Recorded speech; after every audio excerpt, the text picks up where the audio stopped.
I think I can speak for every single Chainsaw Man fan that this chapter right here is arguably one of the best, one of the saddest, one of the scariest, and one that very much makes you unsure. Like, where do we go from here? Because it's not looking good, and it hasn't been looking good for a long time, but this is really just to cap everything and seal it all off. A lot of people were arguing, complaining, upset with how slow and meticulous his past handful of months were, and I don't blame you. It can feel like that, but I hope now your opinion has slightly changed a little bit with the reason why it was like that to begin with, because the way it elevates here and really brings everything full circle is gorgeous. But, and a very big but, there is another reason why things have been a little bit shaky, a little bit slower, and the art being a little rough. We have a huge anime announcement for one of Fujimoto's works. So, let us begin. Yes, you heard right. Look Back, the one-shot by Tatsuki Fujimoto, is finally getting an anime. It's getting a movie, and it releases a lot earlier than you think. June 28th, I believe, 2024. Just around the corner. This comes not necessarily as a surprise. It's definitely earlier than what a lot of us expected, but we knew for a long time that a lot of people at MAPPA really wanted to do all of Fujimoto's works. Fire Punch, Chainsaw Man Part 2, and all of his one-shots. Now, you can say all of that, but can you back it up? On the bright side, MAPPA's not the one backing it up. See, there is a couple of individuals that were within MAPPA that worked on Chainsaw Man Part 1. I'm not too sure of the names, but a couple of character designers, a couple of assistants, a couple of artists, etc. that actually left the studio to start their own, Studio Dorian. These people are huge fans, and the fact that they were able to get their hands on Look Back instead of other companies is really impressive to me. I don't know how that whole method works, but I think it's in really, really good hands. Depending on translation, Fujimoto himself said that the person that animated the teaser trailer, which I'm not sure I can show, done it all himself. That sounds like it's a big passion project. That Look Back is going to be absolutely insane. And the fact that it's a movie, even better. I am very excited for this, and I'm sure a lot of you are too, which we're feasting. This is the year of Fujimoto, and it's most likely only going to steamroll into bigger and better things. Fire Punch anime, question mark. Goodbye Eri anime, movie, question mark. You have the Chainsaw Man movie, which is meant to come out this year, maybe next year, we don't know. And then Chainsaw Man Season 2. The next handful of years, undoubtedly, are Fujimoto's. All of his works are combining together to create this cinematic universe, which I absolutely love the idea of. And with the amount of interpretation, the amount of passion, and the excitement that a lot of these people share to actually work on Fujimoto's stuff, just gives me a lot of hope. The last thing we want is some random studio picking it up just to try and make a bit of money. So we are in very exciting times, but this chapter is where it all started. The peak perfection of 155. So let's talk about it.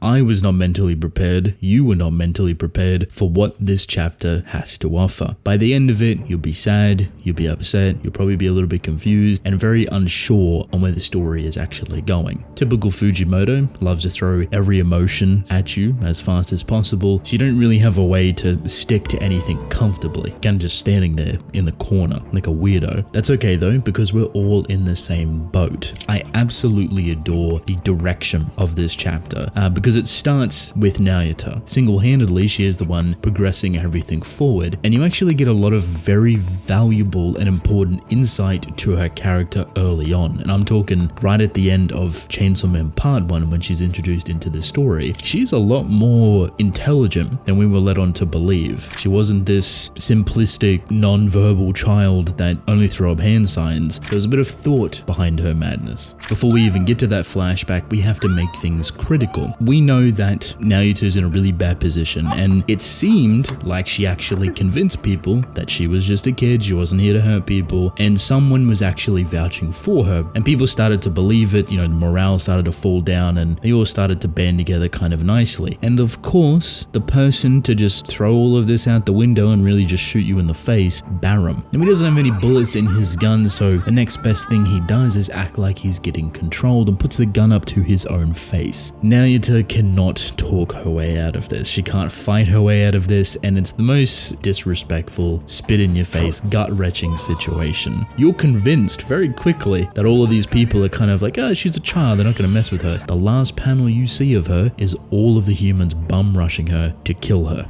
Not good at all. It kind of makes me sick to my stomach even thinking about the implications of what actually happened to her. Did they just capture her? Did they tear her apart? Did they kill her? And it doesn't help that the two panels that you get after it is one of the house literally exploding, breaking apart, but then the one below it is the flashback home when they first moved into that place. To me, very on the nose symbolism wise, it's closing a chapter and opening up a new one. Forcefully, aggressively, not by their own choice, clearly. So while you're chewing on this opening, you dive into the flashback and it's heralded by the perspective of Nayuta, which I really appreciate. Denji does what Denji does, talks about this being his own home and trying to make her more comfortable, and she's oddly weird about it, but we get confirmation that the previous version of herself, which obviously Makima, is a lot more intertwined or integral than we originally thought. We knew nothing about the next version of said person. Do any of those traits, depending on how they're killed and resurrected, etc., do any of the traits carry forward? How much of the traits, how much of the personality or the memory? The only thing we knew is that if people controlled her, they could weaponize her the same way as Makima and turning her back into a controlling monster. Thank you, Kishibe. Not good.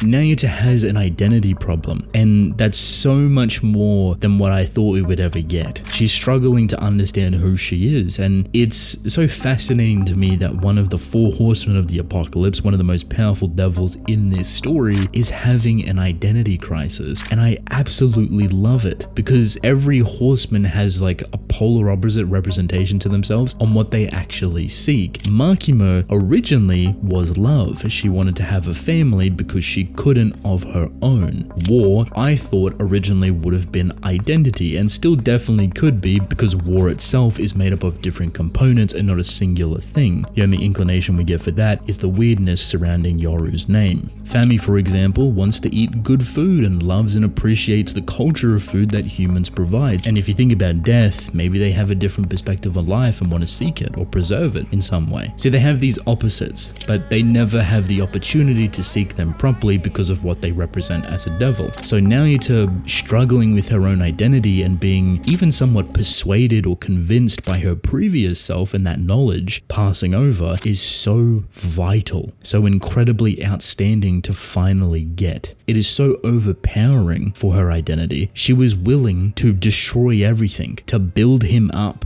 to give him all of this happiness, all of these great things very similar to part 1, and then rip it all away. Genuinely just falling down that same path of Makima, and figuring out that dismembering his contract with Pochita, that dream of living a normal life, is a way to awaken Chainsaw Man. So we have actual acknowledgement and clarity on that as well. Really good. The most beautiful thing happens though. Pochita was ahead of the game. He knew something like this would happen because he told Denji right at the beginning, provide her something that she's always wanted. Provide her that opposite so she doesn't turn into Makima. Genuine love, genuine appreciation, and genuine family. This is something that the Control Devil has never had before, and it worked. What was once Nayuta trying to fill Denji with happiness to tear it all apart, suddenly she loves it herself. She's all about it, she's all a part of it, and she's kind of forgotten. She's appreciating things more and more, and it's molded her into the character that we see her as today. Not molded by being the Control Devil, not molded by her original thoughts or memories crossing over from Makima, but molded by Denji, her older brother, her fatherly figure, her family, and most importantly, the environment that they both build together.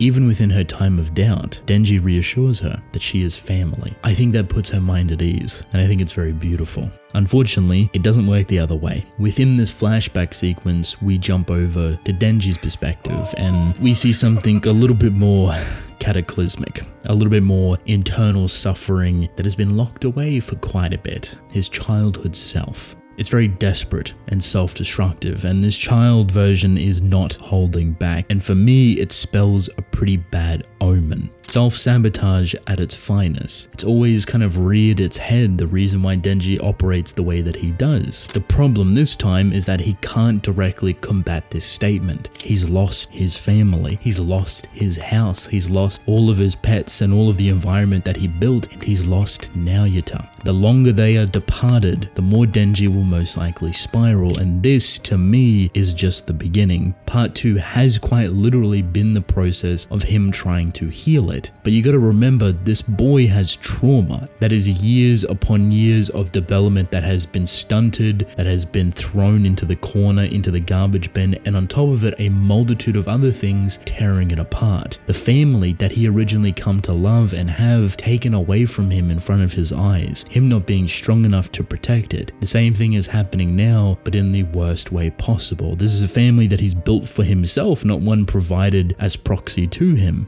People are getting in his way, and that will always reach a boiling point. It will reach a level that you can no longer handle, and they may get what they wanted. Not the hero of hell or the individual saving everyone, but one driven by rage and destruction, and they are pushing him to that limit. I don't know where this hospital bed is. Ending the chapter there is kind of brutal because you're thinking, well, is he technically still in public care? How did he get here? Did some random person pick him up? Is it Asa? Is it Yoshida? Or wouldn't Yoshida take him back to a facility? My question is, why is he even in the hospital if someone knew that he was Chainsaw Man and healed him? So is it just a random person that brought him there? Is this technically a facility of Yoshida's maybe? That's why? All I know is that the future of this story is looking incredibly grim. At least the beginning of something that we have not seen before. Potentially a monster.